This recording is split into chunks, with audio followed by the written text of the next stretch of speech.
Dobre, takže zišli sme sa tu, drahí veriaci, opätovne. Takže znova modelová situácia, ideme urobiť prieskum trhu. A znova tomu predchádzal kontakt, zavolali sme si, poznáme sa, sme kamaráti alebo známi a teda prebehol nejaký small talk a ideme teda rovno k prieskumu trhu. Ja už som do telefónu teda spomenul, že chcel by som vedieť názor, že ma veľmi zaujíma, čo si teda o tom myslí túto prisediaci. Takže poďme rovno k tomu. Takže ja som ti spomínal do telefónu, že by som chcel vedieť teda tvoj názor na ohľadom prieskumu, teda ohľadom služby, ktorú momentálne robíme. A ty si povedal, že si teda ochotný, že by si mi to povedal. Takže, čomu sa venujeme, čím sa zaoberáme? Sme informačné centrum, ktoré sa zaoberá primárne 4 oblastiami, je to právo, dane, ekonomika, štát. Keďže tie oblasti sú pomerne rozsiahle, tak sa venujeme len teda tomu čo sa týka peňazí, čiže právo, žiadne trestné právo, ale skorej, keď niekto kupuje napríklad nehnuteľnosť, hej, tak je to obchodné právo, kde je tá kúpna zmluva. Takže v rámci toho, čo sa týka tých peňazí. No a peniaze sa dneska točia na Slovensku poväčšinou na trhu, ktorý sa volá finančný trh. No ale keďže je to prieskum, tak mňa by zaujímalo, že keď niekto tebe povie finančný trh, čo ťa prvé napadne? Alebo aké inštitúcie ťa prvé napadnú, ktoré robia s peniazmi? Banky. OK, banky. Nejaké leasingovky. Leasing. Poisťovne. Nejaké, neviem, kde investuješ, burza.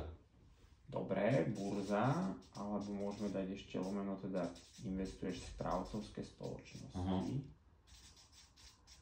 Wow. Ak si spomenul ešte správcovské spoločnosti, tak mi dovol doplniť, lebo napríklad aj druhý pilier je, kde sa používajú správcovské spoločnosti. Čiže môžeme dať aj, že dôchodkové správcovské spoločnosti, či DSS.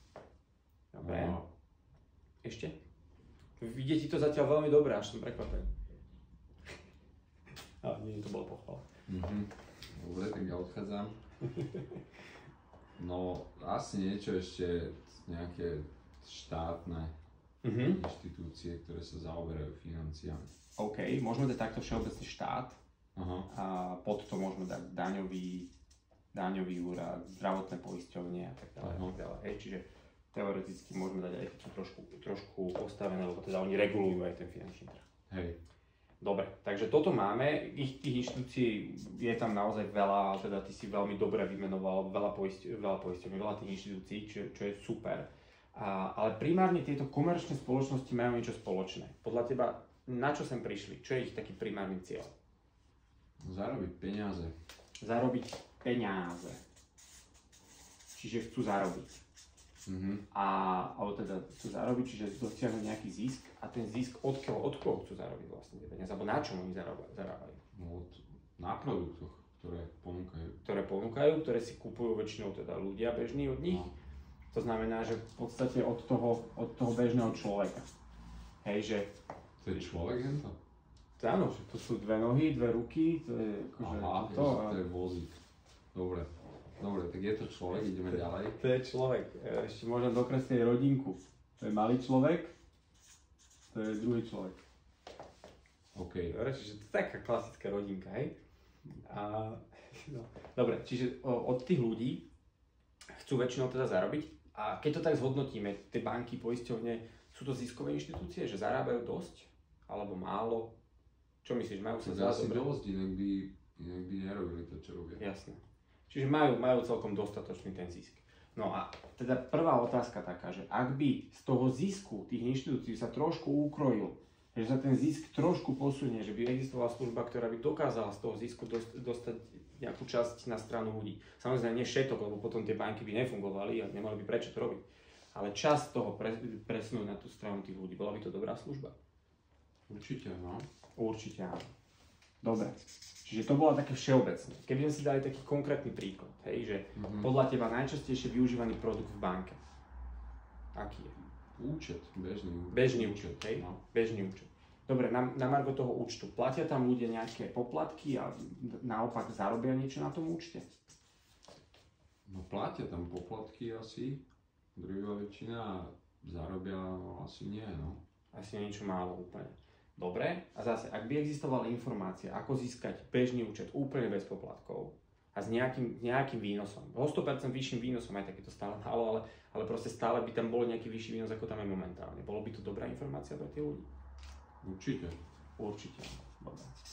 Dajme si príklad napríklad z poisťovní. Najčastejšie využívaný produkt z poisťovne. Zákonné poistenie. OK, čiže PZP, hej, čiže auto. Auto. Momentálne sa tí ľudia rozhodujú na základe čoho si vyberajú tie poistenie. No asi na základe ceny, druhá väčšina. Väčšinou je to cena.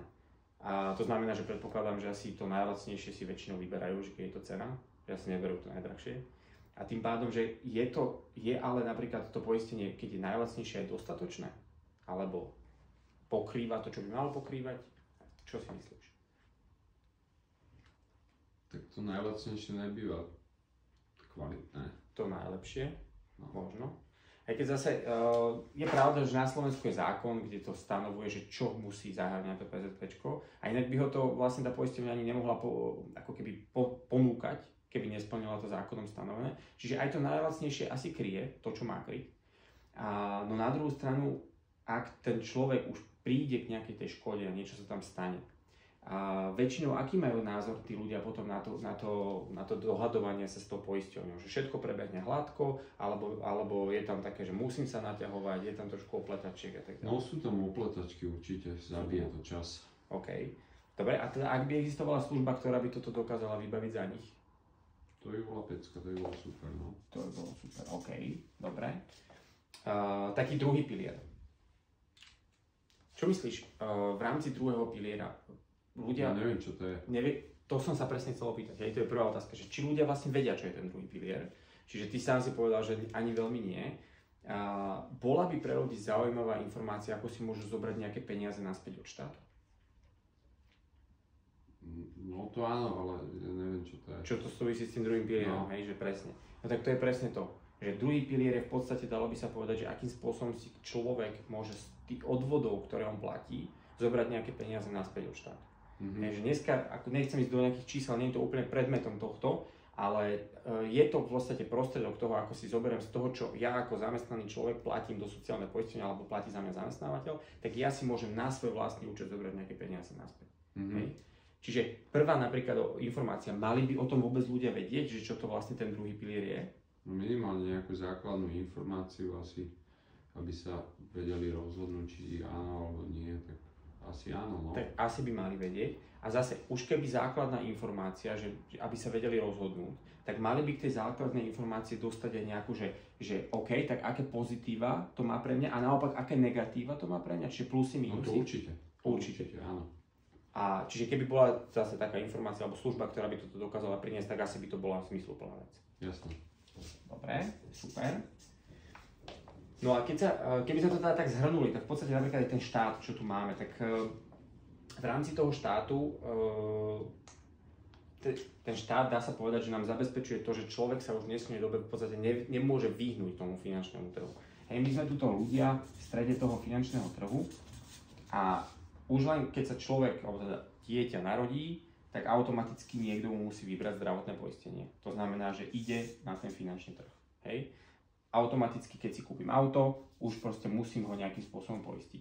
Automaticky, keď idem do práce alebo začnem pracovať, začnem byť zárobkovo činný, musím začať platiť dane. Hej, lebo len dve veci sa na svete musia zomrieť a platiť dane. Hej, to znamená, že ten štát v podstate nás ako keby tlačí na ten finančný trh, aj takisto aj zamestnávateľia, hej, proste človek sa zamestná a už zamestnávateľ nejde posielať peniaze alebo dávať do ruky, väčšinou ich posiela na bežný účet, teda do banky. No a tí ľudia sú teda v strede toho finančného trhu a všetky tie inštitúcie na nich pôsobia, alebo sa ich snažia získať ako reklamu. Teda sa snažia získať ako klientov prostredníctvom reklamy. Hej, človek pozerá reklamu, zrazu ho preruší film, dneska už také bežné, že pomaly hodinu a pol má film a dokopy s reklamami cez 3 hodiny, to človek pozerá. A v každej reklame my sme najlepšia hypotéka, alebo máme najlepšiu hypotéku, my najlepší bežný účet a všetko toto najlepšie. takže sa nás snažia získať ako klientov. No a to, čo robí tá služba toho informačného centra, je to, že robí okolo tých ľudí na tom finančnom trhu takú bariéru a prepúšťa cez tú bariéru alebo cez ten filter len tie informácie, ktoré sú pre tých ľudí v podstate využiteľné. S tým, že teda upozorňuje alebo teda poukazuje na výhody tých daných služieb alebo produktov, ale aj nevýhody. Čiže tie plusy, mínusy.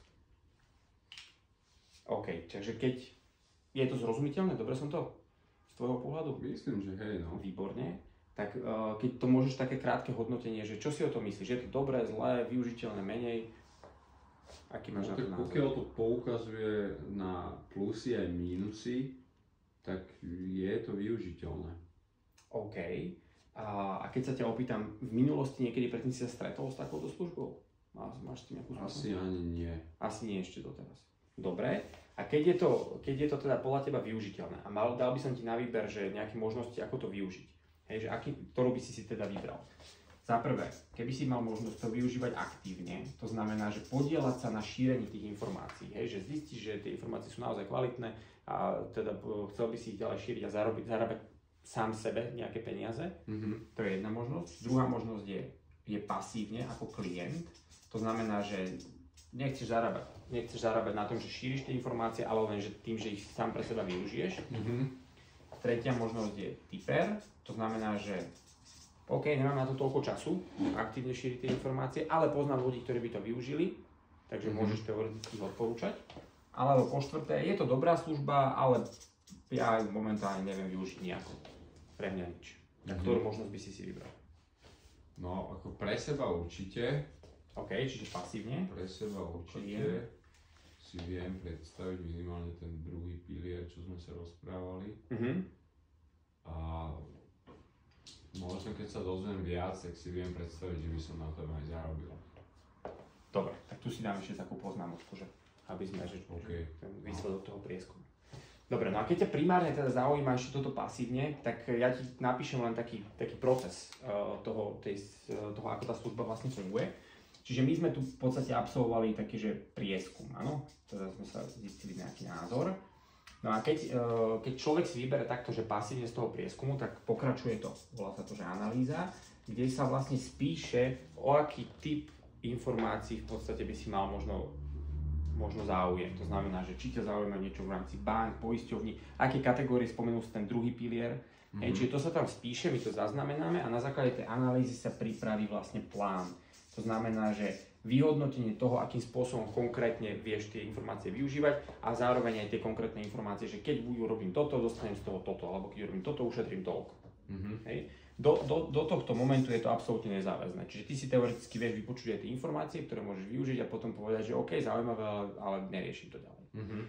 Ak sa rozhodneš na základe toho plánu, že to budeš využívať, tak tam už nasleduje nejaká zmluva a už reálne človek začína využívať tie informácie a až odtiaľ to je to nejakým spôsobom záväzné.